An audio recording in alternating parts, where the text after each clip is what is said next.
एक theatre hall में बैठा एक आम दर्शक, शायद किसी कॉलेज का स्टूडेंट, शायद किसी आर्मी अफसर का बेटा। स्क्रीन पर तिरंगा लहराता है, बैकग्राउंड में राष्ट्रगान बजता है और उसी पर उसके रोंगटे खड़े हो जाते हैं। लेकिन क्या आपने कभी सोचा है उस स्क्रीन के पीछे क्या चल रहा होता है? क्या वाकई ये फिल्म सिर्फ देशभक्ति का जज्बा जगाने के लिए बनाई जाती है, या फिर इसके पीछे छुपा रहता है एक पॉलिटिकल अंगेजा, एक मार्केटिंग स्ट्रेटेजी, या कहीं ना कहीं दोनों?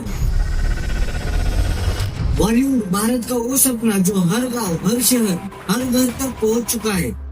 ये सिर्फ एंटरटेनमेंट नहीं है, ये एक इमोशन है। और जब इसमें मिलती है देशभक्ति, धर्म और राजनीति, तो फिल्म सिर्फ फिल्म नहीं रह जाती, लोगों के दिमाग में एक सोच बिठा देती है। ऐसी सोच जो सही भी हो सकती है और खतरनाक भी।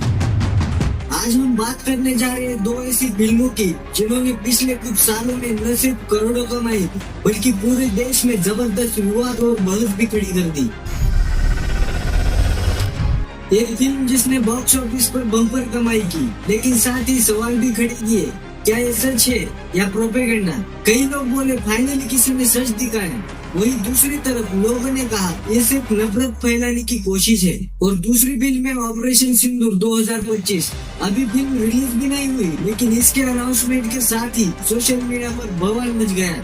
क्यों? क्योंकि ये फिल्म एक मिलिट्री ऑपरेशन पर बनने जा रही है और कुछ लोगों का कहना है कि ये असली घटना का फायदा उठाकर पैसा कमाने का धंधा है। एक ने तो ट्वीट भी कर दिया, शहीदों का दर्द बॉलीवुड की स्क्रिप्ट में तब्दील हो रहा है। अब सोचने वाली बात यह है, क्या इन फिल्मों में सिर्फ क्रिएटिव फ्रीडम है या फिर एक इमोशनल एक्सप्लॉइटेशन है, जहां देशभक्ति और धर्म को बेचकर पैसा और पावर कमाया जा रहा है? इसी सवाल के जवाब को समझने के लिए हमने गहराई से रिसर्च की और जो सामने आया वो आपको भी चौंका देगा।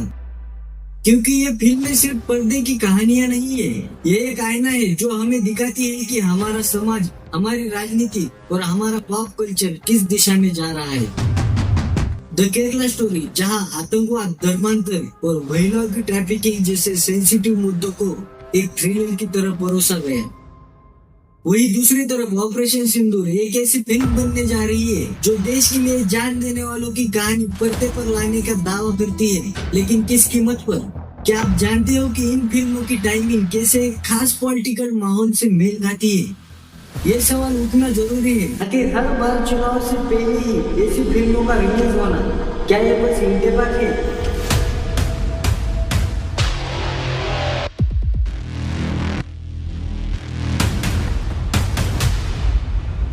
इमेजिन करिए, एक पोस्टर पर लिखा है a true story of 32,000 Hindu girls. एक लड़की स्क्रीन पर रो रही होती है और कहती है मैं अब फातिमा हूँ और मैं ISIS में हूँ। थिएटर में तालियां बजती है, सोशल मीडिया पर एक क्लिप वायरल हो जाती है और एक खास सेक्शन कहता है फाइनली किसी ने सच्चाई दिखाई। लेकिन क्या वाकई ये एक सच्चाई है या फिर एक बहुत ही अच्छे से प्लान किया गया इमोशनल और पॉलिटिकल सोच? 2023 में रिलीज हुई द केरला स्टोरी एक ऐसी फिल्म थी जिसने पूरे देश को दो हिस्सों में बांट दिया। एक तरफ इसे बताया गया देश की बेटियों की असली कहानी, दूसरी तरफ इसे कहा गया सिनेमा के नाम पर एक सोच को बेचने की कोशिश है, न कि एक सच्चाई को दिखाने की। लेकिन इस फिल्म की सच्चाई सिर्फ इसके डायलॉग्स या कहानी में नहीं, बल्कि इसके पीछे खड़े स्टॉक होल्डर्स, इसके असर और इससे जुड़े राजनीतिक खेल में छुपी है। चलिए इन सभी पर एक एक करके नजर डालते हैं। स्टॉक होल्डर्स कौन कौन इस फिल्म के पीछे है? निर्माता विपुल अमृतलाल शाह और सनशाइन पिक्चर्स। विपुल शाह कोई नया नाम नहीं है, इनकी पिछली फिल्में हॉलिडे, नमस्ते लंदन जैसी देशभक्ति और इमोशनल ड्रामा से भरी हुई है। लेकिन द केरला स्टोरी ये सिर्फ एक फिल्म नहीं थी, ये एक मैसेज थी, एक स्ट्रेटजी थी। विपुल शाह और डायरेक्टर सुदीप्तो सेन ने मिलकर एक ऐसी फिल्म तैयार की जो सीधे देशभक्ति, धर्म और डर की नस पकड़ती है। एक ऐसा कॉम्बिनेशन जो न सिर्फ इमोशन खींचता है बल्कि कंट्रोवर्सी भी तय करता है। आधा शर्मा एक ऐसा चेहरा जो इस फिल्म के बाद अचानक पूरे देश में छा गया।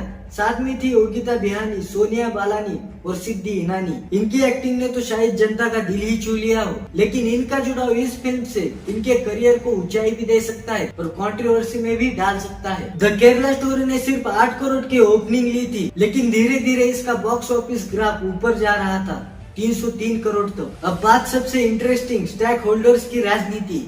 बीजेपी और आरएसएस ने इस फिल्म को पूरा समर्थन दिया। कई बीजेपी शासित राज्यों में इसे टैक्स फ्री किया गया, यहाँ तक कि पीएम मोदी ने खुद इसे एक षड्यंत्र का पर्दाफाश बताया। दूसरी तरफ सीपीआई, कांग्रेस और डीएमके जैसे विपक्ष दलों ने इसे धार्मिक तनाव बढ़ाने वाली फिल्म कहा। तो सवाल ये नहीं है कि द केरला स्टोरी ने कितना कमाया, सवाल ये है कि किसने क्या कमाया और किसकी कीमत पर। सबसे पहले बात करेंगे स्टूडियो और एक्टर्स की। कम बजट में बनाई गई ये फिल्म 303 करोड़ कमा गई, यानी मुनाफा कई गुना। अदा शर्मा एक ऐसा नाम जो पहले सिर्फ चुनिंदा लोगों को ही पता था, अब हर टीवी, हर सोशल मीडिया पोस्ट में मौजूद है। ये फिल्म इसके लिए एक ब्रेक थ्रू थी, एक पहचान थी, एक इमेज थी। लेकिन खेल सिर्फ यही तक नहीं था। राजनीतिक पार्टियों ने इसे एक टूल की तरह इस्तेमाल किया, एक ऐसा टूल जो बिना कुछ बोले बहुत कुछ कह जाता है। बातें घूमी, भावनाएं उभरी और चुनावी माहौल तैयार हो गया। अब बात करते हैं ऑडियंस की। उन्हें क्या मिला? उन्हें मिला एक ऐसा कंटेंट जो उनके पहले से बने विचारों को और ज्यादा पक्का करता है,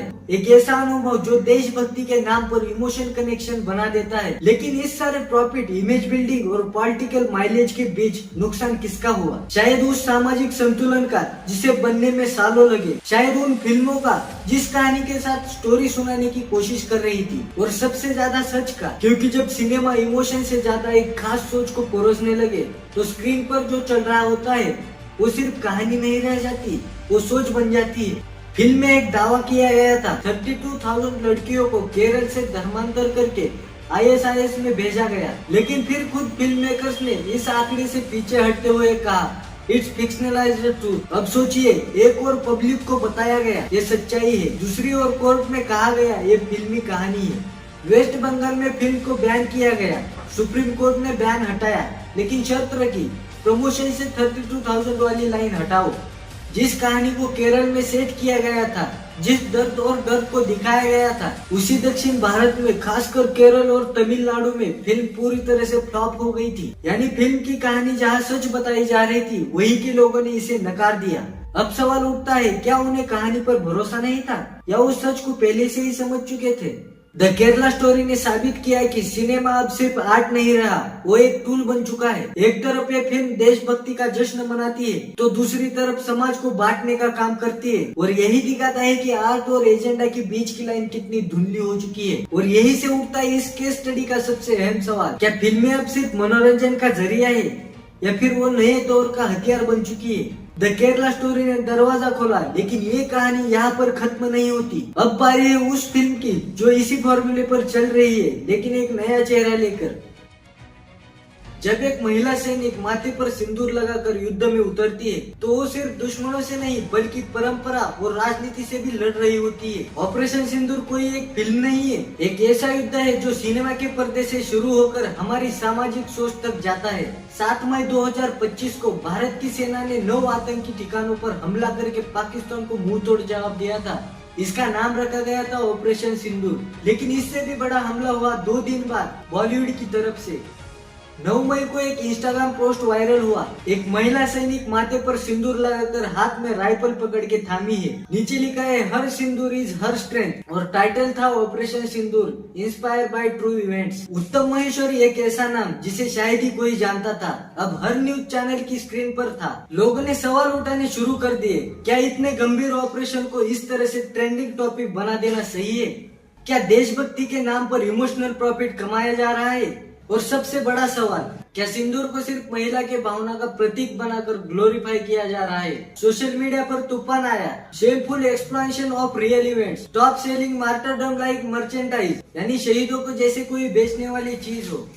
#बायकॉट ऑपरेशन सिंदूर ट्विटर पर ट्रेंड करने लगा। पहलगाम में 22 अप्रैल 2025 को हुए आतंकी हमले में 26 टूरिस्ट मारे गए थे। इसके 2 हफ्ते बाद भारतीय सेना ने एक कोऑर्डिनेटेड स्ट्राइक की, एयर और ग्राउंड दोनों लेवल पर। इस मिशन में पहली बार 2 महिला अफसर फ्रंट लाइन कमांड पर थी।